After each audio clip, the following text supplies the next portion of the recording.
Hi friends, welcome to my YouTube channel. ಎಲ್ಲರೂ ಹೇಗಿದ್ದೀರಾ? I hope ಎಲ್ಲರೂ ಕೂಡ ಚೆನ್ನಾಗಿದ್ದೀರಾ ಅಂತ ಭಾವಿಸ್ತಾ ವಿಡಿಯೋನ ಸ್ಟಾರ್ಟ್ ಮಾಡ್ತಾ ಇದ್ದೀನಿ. ಹಾಗೆ ನೀವಿನ್ನೂ ಕೂಡ ನನ್ನ ಚಾನಲನ್ನು ಸಬ್ಸ್ಕ್ರೈಬ್ ಮಾಡ್ಕೊಳ್ಳದೆ ವಿಡಿಯೋಗಳನ್ನ ನೋಡ್ತಾ ಇದ್ದೀರಾ, ದಯವಿಟ್ಟು ವಿಡಿಯೋಗಳನ್ನ ಸಬ್ಸ್ಕ್ರೈಬ್ ಮಾಡ್ಕೊಂಡು ನೋಡಿ. ಹಾಗೆ ಒಂದು ಲೈಕ್ ಕೊಟ್ಟು ನೀವು ಸಪೋರ್ಟ್ ಮಾಡಿ ಅಂತ ಹೇಳ್ತಾ ವಿಡಿಯೋನ ಸ್ಟಾರ್ಟ್ ಮಾಡ್ತಾ ಇದ್ದೀನಿ.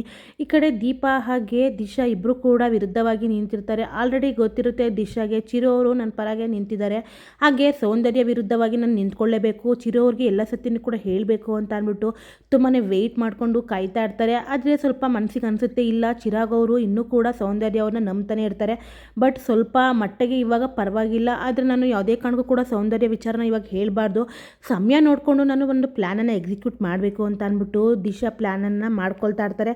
ಆದರೆ ಸೌಂದರ್ಯಗೆ ತುಂಬಾ ಕೋಪ ಬರ್ತಾ ಇರುತ್ತೆ. ಯಾಕೆ ಹೀಗಾಗ್ತಿದೆಯಲ್ಲ, ನನ್ನ ವಿರುದ್ಧವಾಗಿ ಎಲ್ಲರೂ ಕೂಡ ನಿಂತ್ಕೊಂಡಿದ್ದಾರೆ, ಎಲ್ಲದಕ್ಕೂ ಕೂಡ ಆ ದಿಶಾ ಹೆಸರೇ ಕೇಳ್ತಾ ಇದೆ, ನನಗಂತೂ ತುಂಬಾ ಇರಿಟೇಷನ್ ಆಗ್ತಾ ಇದೆ ಅಂತ ಅಂದ್ಬಿಟ್ಟು ಕೂಗಾಡ್ತಾ ಇರ್ತಾರೆ, ಕೋಪ ಮಾಡ್ಕೊಳ್ತಾ ಇರ್ತಾರೆ. ಬಟ್ ಇದನ್ನೆಲ್ಲನೂ ಕೂಡ ನೋಡಿ ದಿಶಾ ತುಂಬಾ ಖುಷಿ ಪಡ್ತಾ ಇರ್ತಾರೆ. ದಿಶಾ ಬಂದುಬಿಟ್ಟು ಹೇಳ್ತಾರೆ, ಯಾಕೆ ಸೌಂದರ್ಯ ಈ ರೀತಿ ಹುರ್ಕೊಳ್ತಾ ಇದ್ದೀರಲ್ಲ, ಮಾಡದೇ ಇರೋ ತಪ್ಪಿಗೆ ನೀವು ನನಗೆ ಕಷ್ಟ ಕೊಡೋದಕ್ಕಿಂತ ಬನ್ನಿರಿ. ಬಟ್ ಇವಾಗ ಚಿರಾಗ್ ಅವರು ನನ್ನ ಪರವಾಗಿ ನಿಂತಿದ್ದಾರೆ, ನಿಮ್ಮ ಮೈದನ್ನ ನಿಮ್ಮ ಪರವಾಗಿ ಇಲ್ವಲ್ಲ. ಐ ಮೀನ್ ನಾನು ಹೇಳ್ತಾ ಇರೋದೇನು ಅಂತ ಅಂದರೆ, ನೀವು ಮಾಡಿರೋವಂಥ ಕೆಟ್ಟ ಕೆಲಸಗಳನ್ನು ಕೂಡ ಇವಾಗ ನಾನು ರೆಡ್ ಹ್ಯಾಂಡಾಗಿ ಹಿಡಿದು ಚಿರಾಗ್ ಅವ್ರ ಮುಂದೆ ನಿಂತು ತೋರಿಸ್ತೀನಿ. ಆವಾಗ ನಿಮ್ಮ ಬಂಡವಾಳ ಕೂಡ ಬಯಲಿಗೆ ಬರುತ್ತೆ, ಆವಾಗ ನೀವು ರಿಟೈರ್ಮೆಂಟ್ ಲೈಫನ್ನು ಫೀಡ್ ಮಾಡಬೇಕಾಗುತ್ತೆ ಅಂತ ಅಂದ್ಬಿಟ್ಟು ಹೇಳ್ತಾ ಇರ್ತಾರೆ. ಇದನ್ನು ನೋಡಿ ಸೌಂದರ್ಯಕ್ಕೆ, ಯಾಕೆ ಹೀಗೆ ಆಡ್ತಿದ್ಯಾ ನೀನನ್ನು ಕರ್ಕೊಂಡು ಬಂದು ಚಿರುಗೆ ಮದುವೆ ಮಾಡಿಸಿದ್ದು ನಾನು ಅನ್ನೋ ಒಂದು ವಿಷಯನ ನೀನು ಮರೆತುಬಿಟ್ಟಿದ್ಯಾ ಅಂತ ಅಂದ್ಬಿಟ್ಟು ಹೇಳ್ತಾ ಇರ್ತಾರೆ. ಆದರೆ ದಿಶಾ ಹೇಳ್ತಾರೆ, ನೀವೇ ಮದುವೆ ಮಾಡಿಸಿರ್ಬೋದು, ಆದರೆ ನೀವು ಎಂಥ ದುರುದ್ದೇಶ ಇಟ್ಕೊಂಡು ಮಾಡಿಸಿದ್ದೀರಾ ಅನ್ನೋದು ನನಗೆ ಗೊತ್ತಿದೆ. ಇನ್ನು ಮುಂದೆ ನೀವು ಯಾವುದೇ ನಾಟಕ ಕೂಡ ಆಡೋದಕ್ಕಾಗೋದಿಲ್ಲ.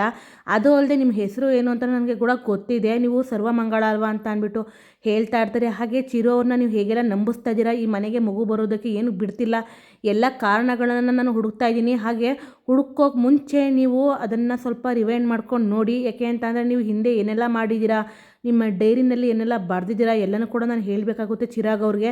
ಈ ಎಲ್ಲ ಸತ್ಯ ಕೂಡ ಗೊತ್ತಾದರೆ ನೀವು ಕಮ್ಮಿಗೆ ಬರೋ ಅಂಥ ಅರ್ಹತೆ ಕೂಡ ಕಳ್ಕೊತೀರಾ ಅಂತ ಅಂದ್ಬಿಟ್ಟು ಹೇಳೇ ಬಿಡ್ತಾರೆ.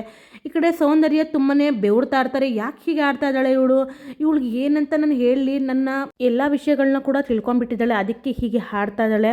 ಇವಳು ಭಾಳನ ನಾನು ಮೊದಲು ಕಟ್ ಮಾಡಬೇಕು, ಇದನ್ನು ಹೇಗಾದರೂ ಮಾಡಿ ಸರಿದೂಗಿಸ್ಬೇಕು ಅಂತ ಅಂದ್ಬಿಟ್ಟು ಸೌಂದರ್ಯ ಅನ್ಕೊತಾ ಇರ್ತಾರೆ. ಈ ಕಡೆ ದಿಶಾಗೆ ಸ್ವಲ್ಪ ಡೌಟ್ ಬಂದಿರುತ್ತೆ, ಯಾಕೆ ಹೀಗೆ ಚಿರಾಗ್ ಅವರು ನನಗೆ ಹತ್ತಿರ ಆಗೋದಕ್ಕೆ ಪ್ರಯತ್ನ ಪಡ್ತಾ ಇದ್ದಾರಲ್ಲ, ಬಟ್ ಇದು ಎಲ್ಲ ಒಳ್ಳೆ ವಿಚಾರನೇ, ಆದರೆ ಈ ರೀತಿ ಆಗ್ತಿದ್ದಿಲ್ಲ ಅಂತ ಅಂದ್ಬಿಟ್ಟು ಸ್ವಲ್ಪ ಯೋಚನೆ ಮಾಡ್ತಾನೆ ಇರ್ತಾರೆ. ಆದರೆ ಚಿರಾಗ್ ಅವರು, ನೋಡಿ ದೀಪ ಅವರೇ, ನೀವು ಇನ್ನು ಮುಂದೆ ಯಾವುದೇ ಕಾರಣಕ್ಕೂ ಕೂಡ ಕೊರಗಬೇಡಿ ಅಂತ ಅಂದ್ಬಿಟ್ಟು ಹೇಳ್ತಾರೆ. ಏನು ದೀಪನ, ಮತ್ತೆ ದೀಪ ಹೆಸರು ಹೇಳ್ತಾ ಇದ್ದೀರಾ ಅಂತ ಅಂದ್ಬಿಟ್ಟು ಹೇಳ್ತಾ ಇರ್ತಾರೆ ದಿಶಾ ಅವರು. ಆದರೆ ಅದು ಚಿರಾಗ್ ಹೇಳ್ತಾರೆ, ನೋಡಿ ನಾನು ದೀಪನ ಯಾವುದೇ ಕಾರಣಕ್ಕೂ ಕೂಡ ಮರೆಯೋ ಮಾತೇ ಇಲ್ಲ, ಆದರೆ ನಾನು ನಿಮ್ಮನ್ನು ದೀಪ ಅಂತಲೇ ಪ್ರೀತಿಸ್ತಾ ಇದ್ದೀನಿ ಅಷ್ಟೇ ಅಂತ ಹೇಳಿದಾಗ ಈ ಕಡೆ ದಿಶಾಗೆ ಸ್ವಲ್ಪ ಮನಸ್ಸಿಗೆ ಸಮಾಧಾನ ಆಗ್ತಾ ಇರುತ್ತೆ. ಒಟ್ಟಾರೆ ನೀವು ನನ್ನನ್ನು ಹತ್ರ ಮಾಡೋ ಒಂದು ಪ್ರಯತ್ನ ಮಾಡ್ತಾ ಇದ್ದೀರಲ್ಲ, ಅಷ್ಟೇ ಸಾಕು ಅಂತ ಅಂದ್ಬಿಟ್ಟು. ಬಟ್ ಈ ಕಡೆ ದೀಪಾಗೆ ಒಂದು ಡೌಟ್ ಕೂಡ ಬಂದಿರುತ್ತೆ, ಅಕಸ್ಮಾತ್ ಮನೆಯವ್ರಿಗೆ ಹೇಳ್ದಾಗೆ ನನಗೂ ಕೂಡ ಒಂದು ಮಗು ಆಗೋ ಒಂದು ಆಸೆ ಇದೆ, ಬಟ್ ಚಿರಾಗ್ ಅವರು ನನ್ನನ್ನು ಕಂಡು ಹಿಡಿದ್ಬಿಟ್ರೆ ಹೇಗೆ ಮಾಡೋದು, ನಾನು ದೀಪ ಅನ್ನೋ ಸತ್ಯ ಗೊತ್ತಾದರೆ ಅವ್ರು ಏನು ಮಾಡ್ತಾರೆ, ಯಾವ ರೀತಿ ಇರುತ್ತೆ ಅವ್ರ ರಿಯಾಕ್ಷನ್ನು ಅಂತ ಅಂದ್ಬಿಟ್ಟು ಯೋಚನೆ ಮಾಡ್ತಾ ಇರ್ತಾರೆ. ಆದರೆ ಚಿರಾಗ್ ಮಾತ್ರ ಒಪ್ಕೊಂಡಿರ್ತಾರೆ ಆಲ್ರೆಡಿ ದಿಶಾನ.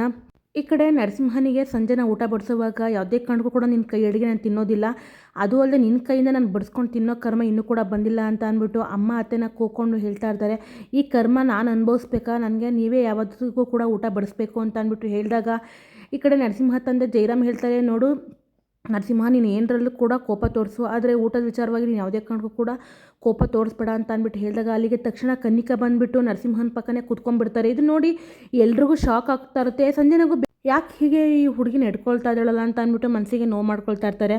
ಈ ಕಡೆ ಎಲ್ಲರೂ ಕೇಳ್ತಾರೆ, ಅಲ್ಲಿ ಕುತ್ಕೊಳ್ಳೋ ಜಾಗ ನೀನಲ್ಲ ಅಂತ ಅಂದ್ಬಿಟ್ಟು ಹೇಳಿದಾಗ, ಹೌದಾ ಇಲ್ಲಿ ಯಾರಾದರೂ ಬೇರೆ ಕುತ್ಕೋಬೇಕಿತ್ತ ಅಂದ್ಬಿಟ್ಟು ಎದ್ದೇಳ್ತಾ ಇರ್ತಾರೆ. ಆದರೆ ಜಯರಾಮ್, ಇಲ್ಲಮ್ಮ ಕುತ್ಕೋ ಪರವಾಗಿಲ್ಲ ಅಂತ ಅಂದ್ಬಿಟ್ಟು ಕೂರಿಸ್ತಾರೆ. ಊಟನ ಬಡಿಸೋವಾಗ ಸಂಜನಾಗೆ ತುಂಬಾ ಬೇಜಾರಾಗ್ತಾ ಇರುತ್ತೆ, ನನ್ನ ಜಾಗದಲ್ಲಿ ಆ ಹುಡುಗಿ ಕೂತ್ಕೊಂಡಿದ್ದಾಳೆ, ನಾವೊಂದು ಆ ಸೀಟ್ನಲ್ಲಿ ಕೂತ್ಕೊಂಡು ನರಸಿಂಹನ ಪಕ್ಕ ಊಟ ಮಾಡಬೇಕಾಗಿತ್ತು ಅಂತ ಅಂದ್ಬಿಟ್ಟು ಹೇಳ್ತಾ ಇರ್ತಾರೆ. ಆದರೆ ಕನ್ನಿಕಾ ಮಾತ್ರ ಹೇಗಾದರೂ ಮಾಡಿ ಸಂಜನನ್ನ ಮನೆಯಿಂದ ಆಚೆ ಹಾಕೋದಕ್ಕೇ ಪ್ಲ್ಯಾನ್ ಮಾಡ್ತಾ ಇರ್ತಾರೆ. ಇಲ್ಲ, ನಾನು ಈ ಜಾಗನ ಗಿಟ್ಟಿಸ್ಕೊಬೇಕು ಅಂತ ಅಂದ್ಬಿಟ್ಟು ನರಸಿಂಹನ ಹೊಗಳುತ್ತಾ ಇರ್ತಾರೆ. ಹಾಗೆ ನರಸಿಂಹನ ತಂದೆಯಾದ ಜೈರಾಮ್ನ ಕೂಡ ತುಂಬಾ ಹೊಗಳ್ತಾ ಇರ್ತಾರೆ. ಯಾಕೆ ಅಂತಂದರೆ, ನೀವು ಮಾಡಿರೋವಂಥ ಕೆಲಸ ತುಂಬಾ ಅದ್ಭುತವಾಗಿದೆ, ನಿಮ್ಮಿಂದಲೇ ನರಸಿಂಹನಿಗೆ ಈ ಬುದ್ಧಿ ಬಂದಿರೋದು, ನರಸಿಂಹ ಈ ಒಂದು ಹುದ್ದೆಗೆ ಹೋಗ್ತಾ ಇದ್ದಾನೆ ಅಂತಂದರೆ ಅದರಲ್ಲಿ ನಿಮ್ಮ ಪಾಲು ತುಂಬಾ ಇದೆ ಅಂತ ಅಂದ್ಬಿಟ್ಟು ಹೇಳಿದಾಗ ಈ ಕಡೆ ಜಯರಾಮ್ ಹೇಳ್ತಾರೆ, ಹೌದಮ್ಮ, ಆದರೆ ನರಸಿಂಹನೂ ಕೂಡ ತುಂಬಾ ಪ್ರಯತ್ನ ಪಡ್ತಾ ಇದ್ದಾನೆ, ತುಂಬಾ ಹಾರ್ಡ್ ವರ್ಕರ್ ಅಂತ ಅಂದ್ಬಿಟ್ಟು ಹೇಳಿದಾಗ ಕನಿಕಾ ಸಡನ್ನಾಗಿ ಹೇಳೇ ಬಿಡ್ತಾರೆ, ಹೌದು ತುಂಬಾ ಸ್ಮಾರ್ಟ್ ಇದ್ದಾನೆ ನಿಮ್ಮ ಮಗ ಅಂತ ಅಂದ್ಬಿಟ್ಟು ಹೇಳಿದಾಗ ಎಲ್ಲರೂ ಕೂಡ ಮತ್ತೆ ಶಾಕ್ ಆಗ್ತಾ ಇರುತ್ತೆ. ಯಾಕೆ ಹೀಗೆ ನನ್ನ ಮಗನ ಈ ರೀತಿ ಹೇಳ್ತಾ ಇದ್ದಾಳಲ್ಲ ಇವಳು ಏನಾದರೂ ಬಂದು ನಮ್ಮ ಮಗನಿಗೆ ಪಾಠ ಹೇಳ್ಕೊಡೋದು ಕೊಡೋದಕ್ಕೆ ಬಂದಿದ್ದಾಳ ಅಥವಾ ಏನಾದರೂ ಬೇರೆದಕ್ಕೆ ಬಂದಿದ್ದಾಳ ಅಂತ ಅಂದ್ಬಿಟ್ಟು ಡೌಟ್ ಪಡ್ತಾ ಇರ್ತಾರೆ ವತ್ಸಲ ಅವರು. ಅದು ಕೂಡ ಅದೇ ರೀತಿ ಯೋಚನೆ ಮಾಡ್ತಾನೆ ಇರ್ತಾರೆ. ಆದರೆ ಸಂಜನಾಗೆ ಮತ್ತೆ ಬೇಜಾರಾಗ್ತಾ ಇರುತ್ತೆ. ಈ ಕಡೆ ನರಸಿಂಹ ಮಾತ್ರ ಸಂಜನಾ ಮಾಡಿರೋವಂಥ ಹಿಂದೆ ಕೆಲಸಗಳನ್ನೆಲ್ಲ ಕೂಡ ನೆನೆಸ್ಕೊಂಡು ಬೇಜಾರು ಮಾಡ್ಕೊತಾ ಇರ್ತಾರೆ. ಅವಳನ್ನು ಮದುವೆ ಆಗಿದ್ದ ಕ್ಷಣದಿಂದನೂ ಕೂಡ ನಾನು ತುಂಬಾ ನೋವನ್ನು ಅನುಭವಿಸ್ಬಿಟ್ಟಿದ್ದೀನಿ. ಆದರೆ ಇವಾಗ ಸಂಜನಾ ಒಳ್ಳೆಯೊಳಗಿದ್ದಳು ಇಲ್ವೋ ನನಗೆ ಗೊತ್ತಿಲ್ಲ, ಬಟ್ ಇವಾಗ ನಾಟಕ ಕೂಡ ಆಡ್ತಾ ಇರ್ಬೋದು ಅಂತ ಅಂದ್ಬಿಟ್ಟು ಅಂದ್ಕೊಂಡು ಯೋಚನೆ ಮಾಡ್ತಾ ಇರ್ತಾರೆ. ಈ ಕಡೆ ತುಂಬಾ ಕೋಪಗೊಂತ ಒಳಗಡೆ ಹೊರಟೋಗ್ತಾಳೆ ಸಂಜನಾ. ಈ ಕಡೆ ವಿರಾಟ್ ಮನೆಗೆ ಕೂಡ ಮಗುನ ನೋಡ್ಕೊಳ್ಳೋದಕ್ಕೆ ಅಂತ ಅಂದ್ಬಿಟ್ಟು ಅರ್ಚನಾ ಕೂಡ ಬಂದಿರ್ತಾರೆ. ಆದರೆ ಅರ್ಚನಾಗೆ ತುಂಬಾ ನೋವಾಗ್ತಾ ಇರುತ್ತೆ.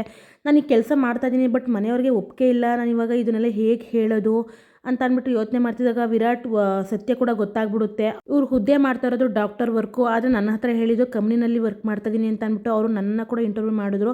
ನನಗೆ ಫೇಕಾಗಿ ಸುಳ್ಳು ಹೇಳಿಬಿಟ್ರು ಅಂತ ಅಂದ್ಬಿಟ್ಟು ತುಂಬಾ ನೋವು ಮಾಡ್ಕೊಳ್ತಾ ಇರ್ತಾಳೆ ಅರ್ಚನಾ. ಆದರೆ ವಿರಾಟ್ ಹೇಳ್ತಾರೆ, ನೋಡಿ ಅರ್ಚನಾ ಅವರೇ, ನೀವು ಏನು ಕೂಡ ಬೇಜಾರು ಮಾಡ್ಕೊಂಬಿಡಿ, ಇದೆಲ್ಲ ಕೂಡ ಸ್ವಲ್ಪ ದಿನ ಅಷ್ಟೇ, ನನ್ನ ಮಗಳು ಚೇತರಿಕೆಗೊಳ್ಳಿ ಅಷ್ಟೇ, ಅವಳು ಸ್ವಲ್ಪ ದಿನ ಕೂಡ ಬದುಕೋದು ಅಷ್ಟೇ, ಅದಕ್ಕೋಸ್ಕರ ಈ ರೀತಿ ನಾನು ಕಷ್ಟಪಡ್ತಾ ಇದ್ದೀನಿ ಅಷ್ಟೇ, ನಿಮಗೆ ಯಾವುದೇ ಕಾರಣಕ್ಕೂ ಕೂಡ ಏನೂ ತೊಂದರೆ ಆಗದಿರೋ ರೀತಿ ನಾನು ನೋಡ್ಕೊಳ್ತೀನಿ ಅಂತ ಅಂದ್ಬಿಟ್ಟು ಸಮಾಧಾನ ಮಾಡ್ತಾರೆ. ಅದರ ಅರ್ಚನಾ, ನೋಡಿ ನೀವು ಯಾವುದೇ ಕಾರಣಕ್ಕೂ ಕೂಡ ಈ ರೀತಿ ನನಗೆ ಹೇಳಬೇಡಿ, ನನ್ನ ಭವಿಷ್ಯನ ನೀವು ಹಾಳು ಮಾಡ್ತಾ ಇದ್ದೀರಾ, ನಮ್ಮ ಮನೆಯಲ್ಲಿ ಇದನ್ನೆಲ್ಲ ಕೂಡ ಗೊತ್ತಾದರೆ ಏನಾಗುತ್ತೆ ಗೊತ್ತಾ ನಿಮಗೆ, ನನ್ನ ಮೇಲೆ ತುಂಬಾ ನಂಬಿಕೆ ಇಟ್ಕೊಂಡು ಅವರು ಕೆಲಸಕ್ಕೆ ಅಂತ ಕಳಿಸ್ತಾ ಇರೋದು, ಆದರೆ ನಾನು ಈ ಕೆಲಸ ಮಾಡ್ತಾಯಿದ್ದೀನಿ ಅನ್ನೋ ನೋವು ಅವ್ರಿಗೆ ತುಂಬಾ ಗೊತ್ತಾಗ್ಬಿಟ್ರೆ ತುಂಬಾ ನೋವಾಗ್ಬಿಡುತ್ತೆ ಅಂತ ಅಂದ್ಬಿಟ್ಟು ಯೋಚನೆ ಮಾಡ್ತಾನೆ ಇರ್ತಾರೆ.